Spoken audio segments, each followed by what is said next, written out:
Rostomili, posłuchajcie wiersz po naszemu, napisany cieszyńską rzeczą, Starucno stodoła. Tam kany się schodzą, łot siedloków pola, stoi se między strumami, Starucno stodoła. 100 roków temu ją tukaj gazdowie postawili, jak z tesorzami z wiseł wszystko wyrządzili.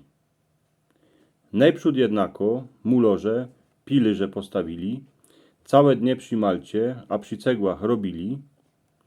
Potem górole się chneda swojej roboty chytali, dyle sikierkami pięknie, a równo ciosali.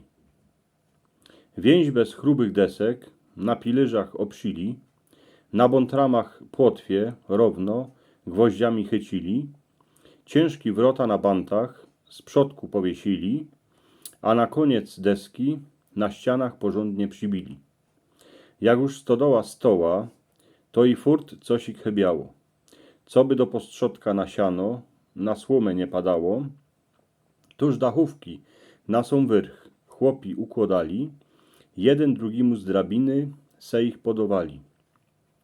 Wiela fur siana do postrzodka wjechało, a jako to siano po tym aż do jora woniało, a kiej się gaździno z gazdą po sianku kulała, to eny ta stodoliczka czuła, a widziała.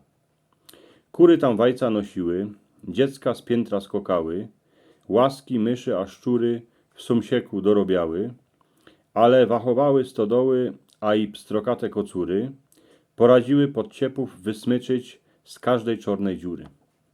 Pani jesień listki z gałęzi wiatrem otrzepała, co by się stodoła na dziedzinę kapkę podziwała. Na ty kopce, z kierych gazda siano w lecie zwożali, do sąsieka, a na piętro go procnie układali. Zimny wiater przez deski fuko pogwizduje, na gumnie z resztkami siana zwyrto a tańcuje, stodoła żadnej sumeryi, a deszcza się nie boi. Kiedyś i rok tu między stromami na isto postoi.